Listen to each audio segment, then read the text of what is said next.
반갑습니다. 산골의 아침입니다. 오늘 말씀 에베소서 4장 11절 말씀 보겠습니다. 그가 어떤 사람은 사도로, 어떤 사람은 선지자로, 어떤 사람은 복음 전하는 자로, 어떤 사람은 목사와 교사로 삼으셨으니. 아멘.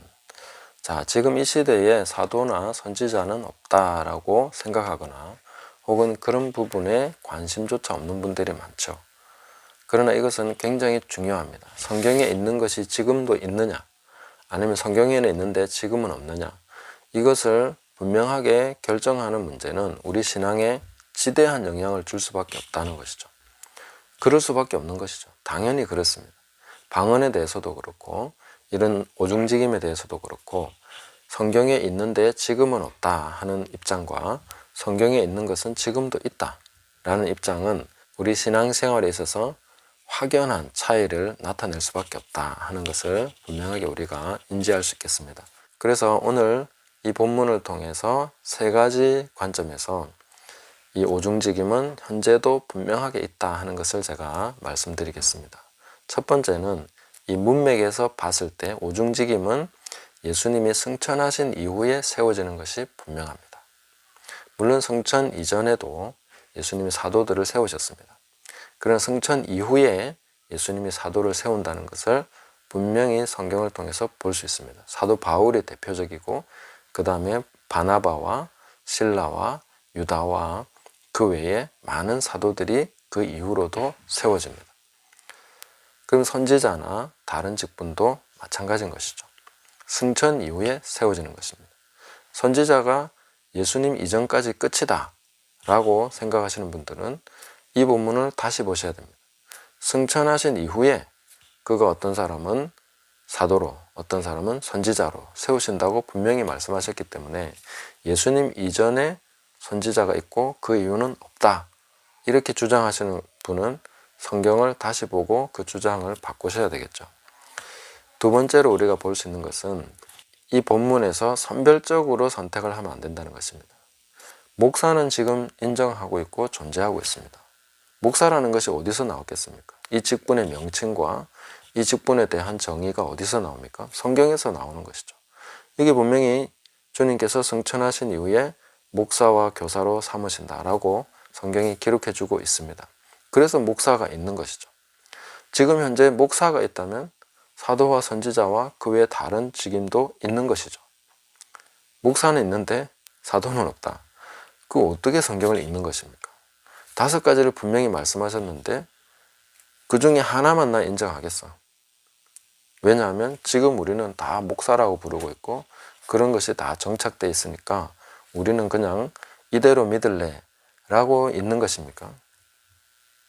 우리가 전통적으로 믿고 있고 다 그렇게 인식하고 전 세계가 다 목사만을 부르고 있다 하더라도 성경이 그렇다고 하면 우리는 성경대로 가야 되는 것이죠.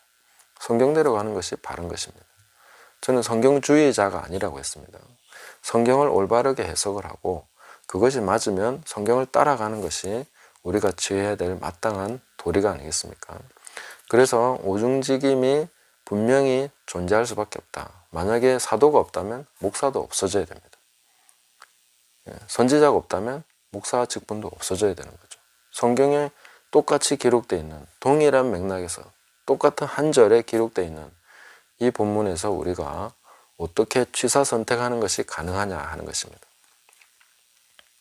세 번째로는 이 5가지 직임은 성도를 위해서, 교회, 그리스도의 몸을 온전하기 위해서 주신 것입니다. 12절에 보시면 이는 성도를 온전하게 하며 봉사의 일을 하게 하며 그리스도의 몸을 세우려 하심이라. 그러면 그리스도의 몸을 세우기 위해서 주신 이 직임이 그리스도의 몸이 존재하고 있는 동안에 없어질 수 있느냐 하는 것입니다. 오고 오는 세대에 계속 바뀌겠지만 그리스도의 몸이 존재하고 있는 동안에는 이 오중직임이 반드시 있어야 하는 것입니다. 왜냐하면 교회를 위해서 주신 것이기 때문에, 그 선물이기 때문에, 교회를 위한 선물인데 예수님께서 이것을 멈추시고 자 이제 끝났어, 너희를 위한 선물은 더 이상 없어, 이렇게 하실 수 없다는 것입니다. 그래서 오늘날 이 3가지를 우리가 분명하게 보시면서 오중직임에 대해서 확실히 성경적이구나 하는 것을 정립을 해두시면 좋겠습니다. 그리고 이 직분이 분명히 존재하고 있다면 우리는 그 사람들이 누군지 알아볼 수 있습니다. 그 부분도 제가 나중에 말씀드리도록 하겠습니다. 그리고 그분들과 올바른 관계가 되어야 되겠죠. 주님께서 선물로 주셨는데 그 선물을 한사코 안 받겠다는 사람도 있고, 그러면 이제 어쩔 수 없는 것이지만 본인의 선택입니다. 그러나 이 선물이 있는 줄도 몰랐는데 정말 이런 선물이 우리에게 주어져 있다는 것입니까? 그걸 이제 알고 받고자 하는 분들은 받으면 되는 것이죠. 오중직임은 선물입니다. 우리를 위한 선물인 것이죠. 축복인 것입니다. 받아들이면 복이 됩니다. 이런 것을 우리가 깨달아가면서 오중직임에 대한 좀 확실한 성경적 정리를 해두시고 앞으로 계속해서 이제 그걸 분별해서 나가야 되겠죠. 지난 시간에 제가 말씀드렸지만 이 오중직임에 대해서 정확하게 5가지 거짓 직임도 있습니다. 이 거짓 사도도 있고 거짓 선지자도 있고, 희한하게도 우리는 거짓 선지자라는 얘기는 많이 쓰죠. 진짜 선지자는 잘 인정 안 하는데 거짓 선지자는 또 많이 부릅니다.